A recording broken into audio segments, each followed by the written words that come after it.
بسم اللہ الرحمن الرحیم رب اشرح لی صدری ویسر لی امری واحلل عقدۃ من لسانی یفقہوا قولی رب زدنی علما اللہم فقہنی فی الدین۔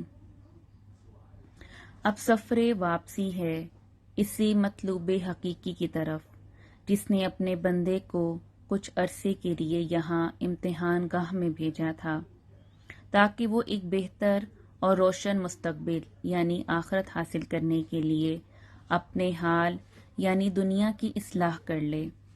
اب اس کو اپنے رب کے حضور ہو کر اپنی زندگی بھر کی کارگزاری پیش کرنی ہے، اپنے مالک سے ملاقات کرنی ہے۔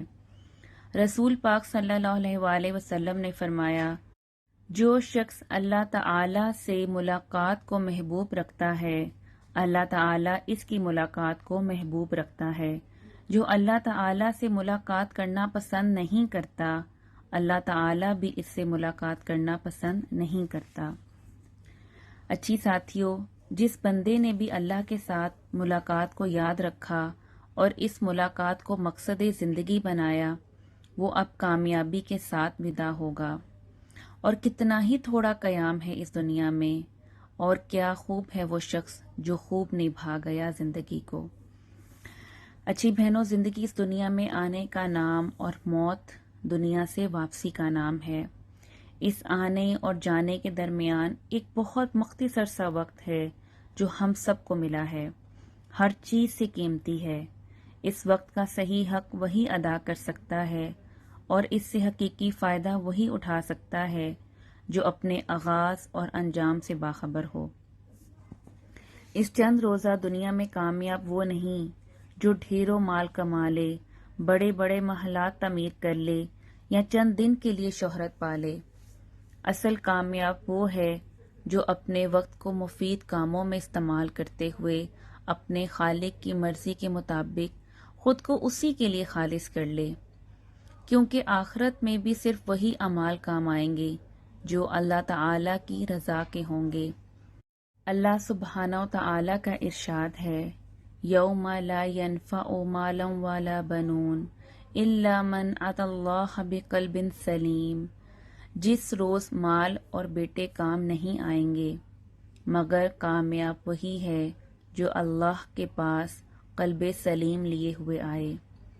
یہ زندگی تو دراصل اس بات کا امتحان ہے کہ اللہ تعالیٰ کی دی ہوئی نعمتوں کو ہم کس کی مرضی کے مطابق استعمال کرتے ہیں، رحمان کی مرضی کے مطابق یا پھر شیطان کی مرضی کے مطابق۔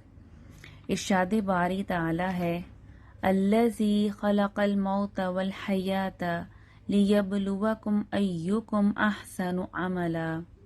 اس نے موت اور زندگی کو اس لیے پیدا کیا کہ تمہارا امتحان لے کہ تم میں سب سے اچھا کام کون کرتا ہے۔ میری اچھی اور عزیز بہنوں، ہم سب کو اس دنیا سے جانا ہے۔ خوش قسمت ہے وہ جس کا واپسی کا سفر اللہ رب العزت کی مرضی کے مطابق ہو، جس کی موت حالت اسلام میں ہو۔ خوش قسمت ہے وہ جس کے مرنے کے بعد اس کی تکفین، تجہیز، تدفین کے سارے مرحلے سنت رسول صلی اللہ علیہ وآلہ وسلم کے مطابق ہو۔ خوش قسمت ہے وہ جو اپنے پیچھے نیک گواہیاں چھوڑ جائے۔ خوش قسمت ہے وہ جس کے لیے اگلی منزل آسان ہو جائے۔ اور اگلی منزل کون سی ہے؟ قبر کی منزل، برزخ کا عرصہ۔ اچھی بہنوں، ہمارا موضوع آج کا قبر ہے۔ قبر وہ گھر جہاں ہزاروں یا شاید لاکھوں سال سونا ہے، وہ کمرہ جہاں سکون ہمارے اعمال کے بدلے میں ہوگا۔ وہ 2 گز کی زمین میں میرے اور آپ کے لیے سکون اور راحت بھی بن سکتی ہے اور عذاب کی جگہ بھی۔ اسی 2 گز کی زمین میں میری کامیابی اور ناکامی ہے۔ یہی میری وہ جگہ ہے جس کو میں کہہ سکتی ہوں، یہی وہ جگہ ہے جہاں مجھے اور آپ کو تنہا رہنا ہے، دنیا کو چھوڑ کر ماں باپ، بہن بھائی، میاں یا بیوی، بچے، دوست، ہر ایک کے بغیر تنہائی میں سونا ہے۔ کون سی چیز ہوگی جو میرے ساتھ جائے گی، جو میری اور آپ کی راحت کا سامان ہوگی؟ میرے اعمال۔ تو پھر پوچھیے اپنے آپ سے، اور میں خود سے سوال کرتی ہوں، کتنی کی ہے تیاری؟ کتنی ہے میری تیاری وہاں سونے کی، وہاں 2 گز کی زمین میں جانے کی؟ کیا سامان اکٹھا کیا؟ کیا پلاننگ کی ہے وہاں کی؟ فیوچر پلاننگ اس کو کہتے ہیں اچھی بہنوں۔ میری عزیز ساتھیوں، 60 یا 70 سالہ زندگی کی فیوچر پلاننگ میں ہم مصروف ہیں، تو جہاں پر ہم نے ہزاروں سال گزارنے ہیں اس کی پلاننگ کب شروع کریں گے؟ تو ہمیں ہماری فیوچر پلاننگ وہ ہونی چاہیے جو ہم نے قبر میں ایک لمبا عرصہ گزارنا ہے، اور پھر اللہ کے حضور اپنے اعمال لے کر کھڑے ہونا ہے، اس کی پلاننگ کیجیے۔ اب ہم سوال کرتے ہیں اپنے آپ سے، کیا میری اولاد میرے لیے صدقہ جاریہ ہے؟ کیا میں نے اللہ کے دین کا علم سیکھ لیا؟ کیا دوسرے کو میں نے کچھ علم سکھا دیا؟ کیا میں نے صرف اللہ کی خاطر اللہ کی رضا کے لیے صدقہ و خیرات کیا؟ کیا میں نے قرآن کو سمجھ کر علم لیا، عمل کیا؟ کیا میں نے سنت رسول صلی اللہ علیہ وآلہ وسلم پر عمل کیا؟ میرے شب و روز میری خواہشات کے مطابق تھے یا پھر اللہ کی رضا کی خاطر؟ کیا میں نے اپنے آپ کو اللہ کی رضا کی خاطر بدل لیا ہے، یا میں یہ چاہتی ہوں کہ دنیا بھی میں بہت اچھے سے جی لوں اور آخرت میں بھی فوراً میں جنت میں داخل ہو جاؤں؟ تو ذرا سوچئے، کیا ایسا ممکن ہے؟ ہمیں تو دنیا میں بھی کوئی قیمتی چیز حاصل کرنے کے لیے بہت محنت کرنا پڑتی ہے، تو جنت ایک عالی شان چیز، پرسکون چیز، اس کو حاصل کرنے کے لیے بھی محنت کرنی ہے۔ یہ اتنی آسانی اور اتنی دنیا کی آسائشی زندگی سے ہمیں حاصل نہیں ہوگی۔ دنیا میں کوشش اور محنت نہیں ہے تو پھر قبر اور آخرت میں کامیابی کیسے ہوگی؟ سوچئے گا ضرور۔ اور بہنوں، اپنی دشمن کو پہچانیے۔ ہمارے دشمن انسان نہیں ہیں۔ انسان کا دشمن نہیں ہے۔ انسان کا رویہ دوسرے انسان اور حقوق العباد سے ہی وہ نیکیاں کما سکتا ہے۔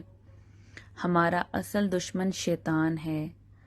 اللہ نے ہمیں بتا دیا کہ شیطان ہمارا دشمن ہے، پھر کیوں ہم اس کو پہچانتے نہیں ہیں، اس کے وار کو جانتے نہیں ہیں؟ شعور حاصل کیجئے، شعور اور سمجھ سے زندگی گزاریے، علم حاصل کیجئے، عمل میں لائیے۔ علم اور عمل کے بغیر قبر میں مت جائیے گا۔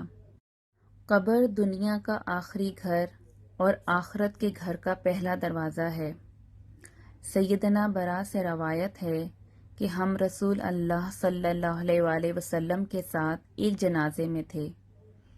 آپ صلی اللہ علیہ وآلہ وسلم قبر کے کنارے بیٹھ کر رونے لگے، حتیٰ کہ مٹی آپ صلی اللہ علیہ وآلہ وسلم کے آنسوؤں سے تر ہو گئی۔ پھر آپ صلی اللہ علیہ وآلہ وسلم نے ارشاد فرمایا، اے میرے بھائیو، اس دن کے لیے کچھ تیاری کر لو۔ سیدنا عثمان بن عفان کے آزاد کردہ غلام ہانی کا بیان ہے کہ سیدنا عثمان جب کسی قبر کے پاس کھڑے ہوتے تو روتے، یہاں تک کہ اپنی داڑھی تر کر لیتے۔ ان سے پوچھا گیا کہ جنت اور جہنم کے ذکر پر آپ اتنا نہیں روتے، البتہ قبر کو یاد کر کے کیوں رونے لگتے ہیں؟ تو انہوں نے فرمایا کہ میں نے رسول اللہ صلی اللہ علیہ وآلہ وسلم کو ارشاد فرماتے سنا ہے کہ قبر آخرت کی منزلوں میں سے پہلی منزل ہے۔ اگر یہاں انسان نجات پا گیا تو بعد کا مسئلہ آسان ہے، اور اگر یہاں چھٹکارا نہیں ملا تو بعد کے مراحل سخت تر آئیں گے۔ نیز میں نے رسول صلی اللہ علیہ وآلہ وسلم کو یہ فرماتے سنا ہے، قبر سے زیادہ ہولناک منظر میں نے کبھی نہیں دیکھا۔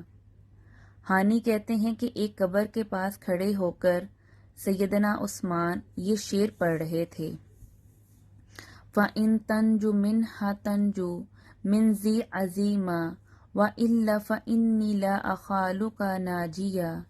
اگر تو قبر کی مصیبت سے نجات پا جائے تو پھر بہت بڑی مصیبت سے نجات پا جائے گا، ورنہ میرا خیال یہ ہے کہ پھر تجھے نجات نہیں ملے گی۔ حقیقت یہ ہے کہ یہاں قبر میں بھی انسان کو اس کا چھوڑا ہوا عمل ہی فائدہ یا نقصان دے گا۔ حدیث رسول صلی اللہ علیہ وآلہ وسلم ہے، مرنے والے کا اچھا عمل اچھی انسانی صورت میں قبر میں اس کے ساتھ رہے گا، اور برا عمل بری انسانی شکل میں اس کے پاس رہ کر مزید اذیت کا سبب بنے گا۔ یہ ساتھی دفن کے وقت سے قیامت برپا ہونے کے دن تک ساتھ نبھائے گا۔ ایک اور حدیث میں ہے کہ 3 چیزیں انسان کی ساتھی ہیں۔ پہلا ساتھی یعنی مال و اسباب، جو مرتے ہی اس کا ساتھ چھوڑ دیتا ہے۔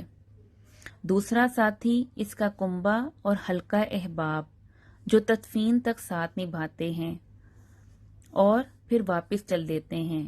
اور تیسرا ساتھی یعنی عمل، جو باقی رہ جاتا ہے، قبر میں داخل ہونے اور وہاں سے اٹھنے تک ساتھ نبھاتا ہے۔ تینوں ساتھیوں میں سے یہی میت کا سچا دوست ہے۔ اب ہم جو چاہیں اپنے ساتھ لے جائیں میری بہنوں، ہر شخص کو اپنے موت کے مرحلے کو یاد رکھ کر عمل کرنے چاہیے۔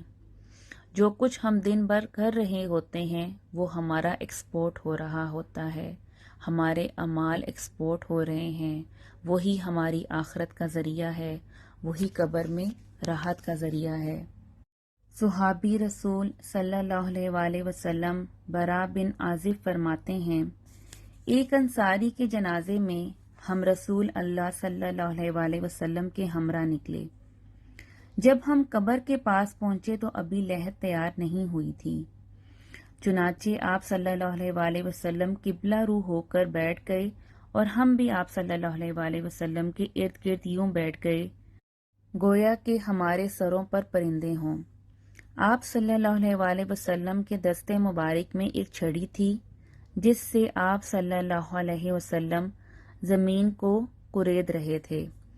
دوسری روایت میں ہے کہ رسول اللہ صلی اللہ علیہ وآلہ وسلم کبھی آسمان اور کبھی زمین کی طرف دیکھتے۔ اسی حالت میں آپ صلی اللہ علیہ وآلہ وسلم نے نگاہ کو 3 مرتبہ اوپر اور نیچے کیا، پھر 2 یا 3 مرتبہ ارشاد فرمایا، عذاب قبر سے اللہ کی پناہ چاہو۔ پھر آپ صلی اللہ علیہ وآلہ وسلم نے 3 مرتبہ دعا فرمائی، اللہم انی اعوذ بک من عذاب القبر، اے اللہ میں عذاب قبر سے آپ کی پناہ چاہتا ہوں۔ پھر فرمایا، جب مومن بندہ اس دنیا سے رخصت ہو کر آخرت کو سدھارنے والا ہوتا ہے تو آسمان سے اس کے پاس فرشتے آتے ہیں، ایسے روشن چہروں والے گویا کے سورج۔ ان کے پاس جنت سے لایا ہوا کفن ہوتا ہے اور جنت ہی کی خوشبو۔ حد نگاہ تک وہ آ کر بیٹھ جاتے ہیں۔ آخر میں ملک الموت علیہ السلام تشریف لاتے ہیں اور اس میت کے سر کے پاس بیٹھ کر فرماتے ہیں، اے پاکیزہ روح، دوسری روایت میں ہے اے مطمئن روح، پہنچو اپنے رب کی مغفرت و عنایت کے پاس۔ رسول اللہ صلی اللہ علیہ وآلہ وسلم نے فرمایا، پھر وہ اس طرح نکلتی ہے جیسے پانی کا قطرہ مشکیزے کے منہ سے آہستگی سے ٹپکتا ہے۔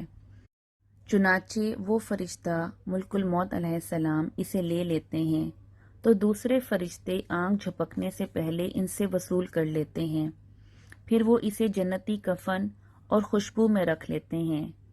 اس بارے میں اللہ تعالی کا ارشاد ہے، توفتہ رسولنا وہم لا یفرطون، ہمارے بھیجے ہوئے فرشتے ان کی جان نکال لیتے ہیں اور اپنا فرض ادا کرنے میں ذرا کوتاہی نہیں کرتے ہیں۔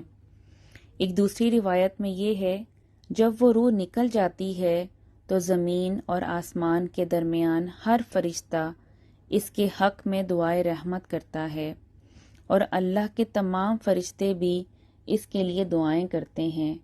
اس کے استقبال کے لیے آسمان کے تمام دروازے کھول دیے جاتے ہیں۔ تمام دروازوں کے نگران اللہ تعالیٰ سے التجا کرتے ہیں کہ اسے ہمارے پاس سے گزار دیجیے۔ اس پاکیزہ روح سے دنیا کی بہترین خوشبو کے لبکے اٹھتے ہیں۔ پھر جب فرشتے اسے لے کر اور اوپر کو جاتے ہیں تو راستے میں فرشتوں کی جس جماعت کے پاس سے بھی گزرتے ہیں وہ یہی دریافت کرتے ہیں، یہ کس کی اتنی پاکیزہ روح ہے؟ فرشتے جواب میں کہتے ہیں، یہ صاحب فلاں بن فلاں ہیں۔ اس کے خوبصورت ترین نام سے یاد کرتے ہوئے جس سے وہ دنیا میں پکارا جاتا تھا، وہ فرشتے اسے لے کر آسمان دنیا تک پہنچ جاتے ہیں۔ جب اس کی خاطر دروازہ کھلوانا چاہتے ہیں تو وہ کھول دیا جاتا ہے، پھر اگلے آسمان تک اس پہلے آسمان کے مقرب ترین فرشتے اسے الوداع کہہ کر آتے ہیں۔ یہی معاملہ 7ویں آسمان تک چلتا ہے۔ اس موقع پر اللہ تعالیٰ ارشاد فرماتے ہیں، میرے بندے کا نامہ اعمال بلند پایا لوگوں کے دفتر میں رکھ دو، جیسا کہ قرآن پاک میں بھی اللہ تعالیٰ کا ارشاد ہے، وَمَا أَدْرَاكَ مَا عِلِّيُّونَ کتاب مرقوم یشہدہ المقربون۔ اور آپ کو کیا خبر ہے کہ کیا ہے وہ بلند پایا لوگوں کا دفتر؟ ایک لکھی ہوئی کتاب ہے جس کی نگہداشت مقرب فرشتے کرتے ہیں۔ اس کا اعمال نامہ بلند پایا لوگوں کے دفتر میں رکھ دیا جاتا ہے، پھر اللہ تعالیٰ فرماتے ہیں، اسے زمین تک پہنچا دو، میں نے ان سے وعدہ کیا ہوا ہے کہ میں نے ان کو اسی زمین سے پیدا کیا، اسی میں واپس کروں گا اور اسی سے میں ان کو دوبارہ اٹھاؤں گا۔ پھر اسے زمین میں واپس کر دیا جاتا ہے، اس کی روح دوبارہ جسم میں ڈال دی جاتی ہے۔ جب اس کے ساتھی واپس ہو رہے ہوتے ہیں تو یہ ان کے جوتوں کی آواز بھی سنتا ہے۔ ان کے پاس 2 سخت لب و لہجے والے فرشتے آتے ہیں، وہ اسے سخت انداز میں حکم دے کر بٹھا دیتے ہیں۔ پھر مدفون کے پاس دونوں کے اس طرح سوال و جواب ہوتے ہیں۔ وہ سوال کرتے ہیں، من ربو کا، تیرا رب کون ہے؟ وہ جواب دیتا ہے، ربی اللہ، میرا رب اللہ ہے۔ پھر وہ سوال کرتے ہیں، ما دینو کا، تیرا دین کیا ہے؟ وہ جواب دیتا ہے، دینی الاسلام، میرا دین اسلام ہے۔ پھر وہ سوال کرتے ہیں، ما ھذا الرجل الذی بعث فیکم، جو آدمی تمہاری طرف مبعوث کر کے بھیجا گیا، اس کے بارے میں کیا خیال ہے؟ وہ جواب دیتا ہے، ہوا رسول اللہ صلی اللہ علیہ وسلم، وہ اللہ کا رسول ہے۔ اور پھر مومن بندے سے چوتھا سوال بھی کیا جاتا ہے، اور وہ کیا ہے؟ جب وہ تینوں سوال کے جواب دینے میں کامیاب ہو جاتا ہے تو پھر اس سے چوتھا سوال بھی کیا جاتا ہے، اور وہ سوال یہ ہے، وَمَا عِلْمُک، اور تیری معلومات کیا ہیں؟ پھر وہ جواب دیتا ہے، قرأت کتاب اللہ فآمنت بہ وصدقت، میں نے اللہ کی کتاب پڑھی، پھر اس پر ایمان لایا اور تصدیق کی۔ تو میری عزیز ساتھیوں، اپنے دین کو سیکھنا، قرآن کے ساتھ جڑنا، دین کی معلومات لینا اور اپنی زندگیاں اسی کے مطابق گزارنا ہمارے لیے یہی ثابت قدمی ہے، اور اگر ہم دنیا میں عمل کریں گے تو قیامت والے دن ہمیں وہ ثابت قدمی نصیب ہوگی، اور پھر ہم ان سوالوں کے بآسانی جواب دے سکیں گے۔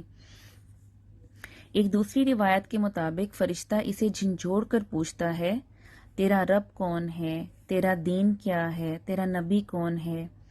یہ آخری آزمائش ہے جو مومن کو پیش آتی ہے۔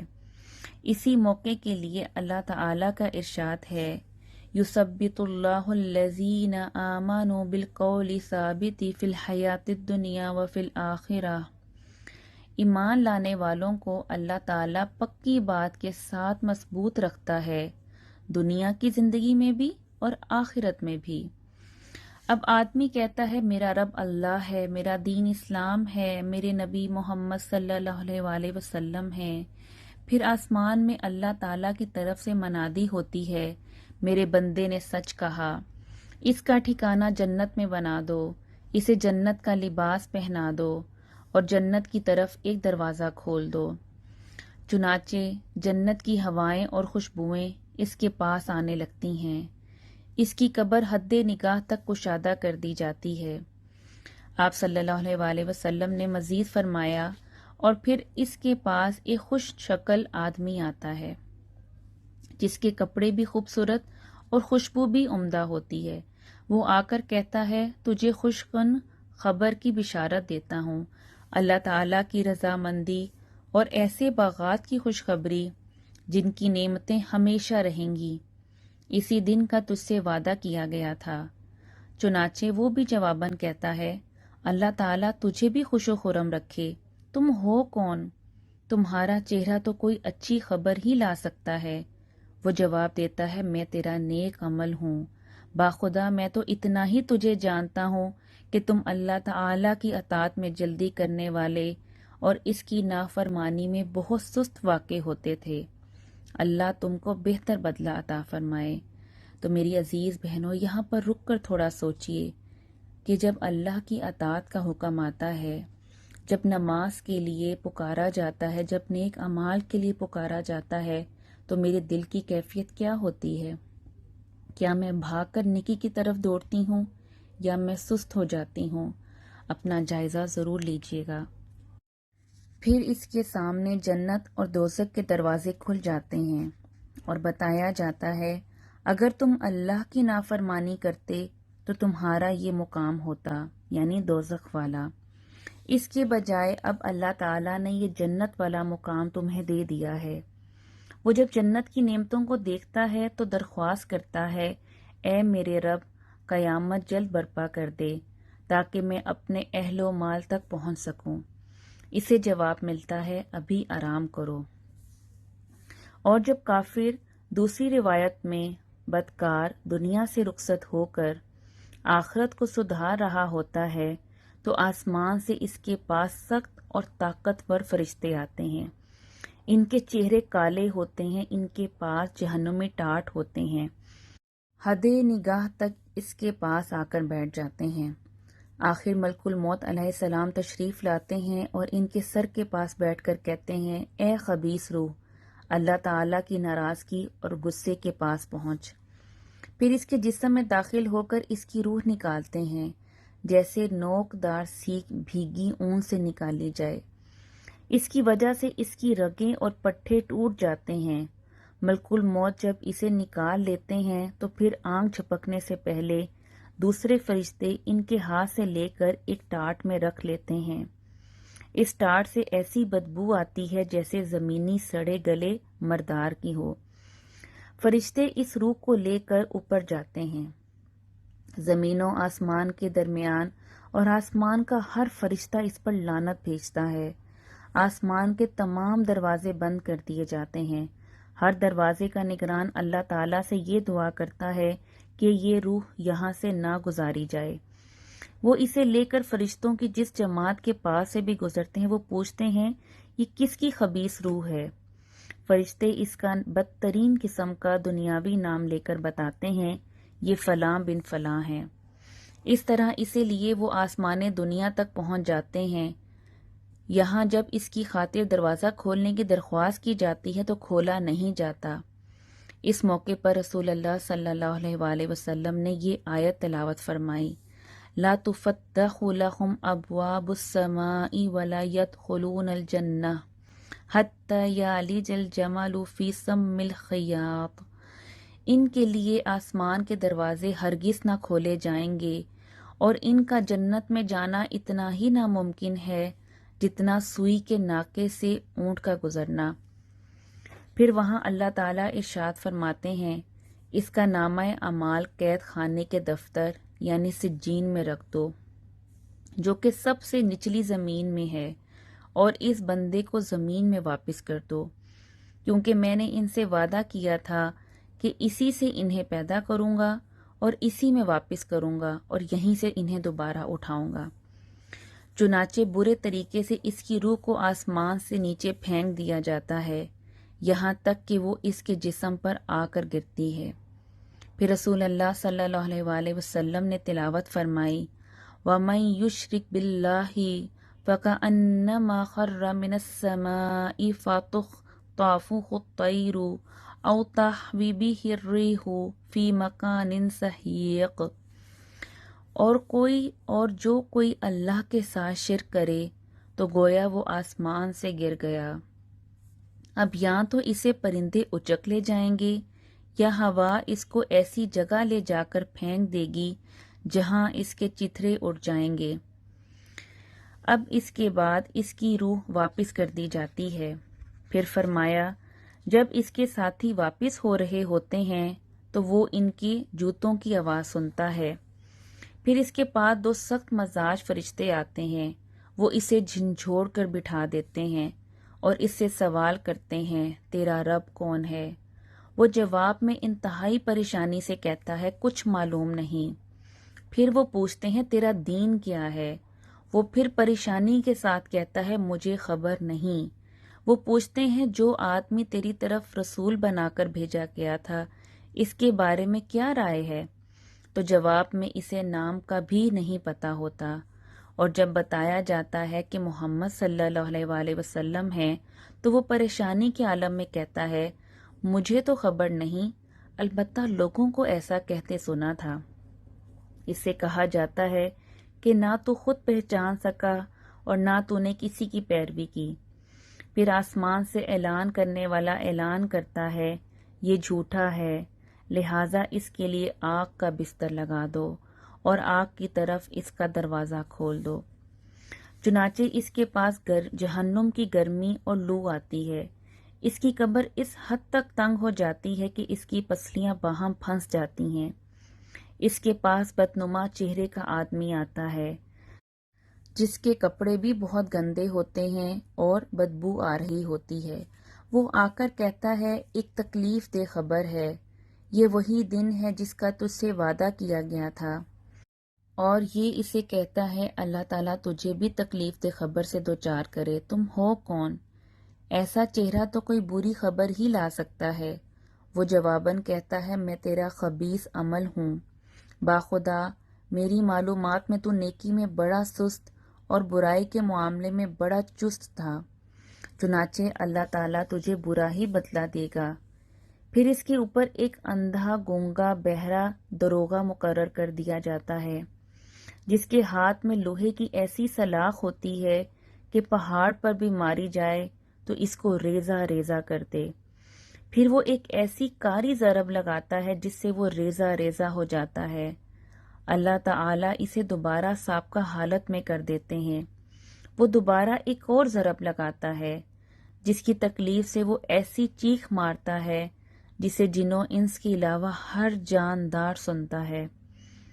اس کے لیے آگ کا دروازہ کھول دیا جاتا ہے اور آگ ہی اس کے لیے بچھونا ہوتی ہے۔ ایسی تکلیف دہ عذاب میں ہونے کے باوجود وہ دعا کرتا ہے اے پروردگار قیامت برپا نہ کرنا۔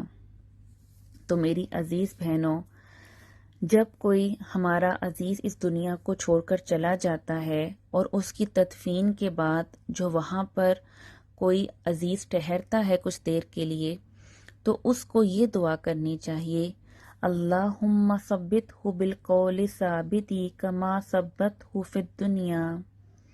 اے اللہ اسے ثابت قدم رکھنا قول ثابت یعنی سوالات کے درست جوابات پر، جیسا کہ اسے دنیا میں ثابت قدم رکھا۔ اللہ تعالی ہم سب کا خاتمہ بالخیر کرے۔ اللہ تعالی ہم سب کی تمام خطاؤں کو معاف کر دے۔